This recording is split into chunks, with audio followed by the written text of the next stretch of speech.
The envelope indicator is made up of a moving average in the center. The length of this median line is often a period of 20. Then there is an upper and a lower line, spaced equal distances apart from the median. This distance is based on a percentage. For example, 5% above and below the median line, that is the 20-period moving average. This percentage will be different across markets and individual charts.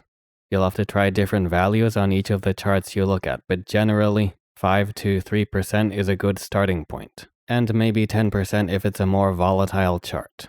On a basic level, this envelope indicator can help confirm and follow trends. It slopes up for an uptrend, down for a downtrend, and sideways when the market is range-bound. Reaching the upper line can be an overbought indication, meaning upward movement is likely to slow down or even reverse, especially when there are more neutral to bearish candles upon contact with the upper line. Then when price is near the lower line and bullish reversal candles form, it can be an indication oversold conditions are being reached, and a drop could begin to flatten or even reverse.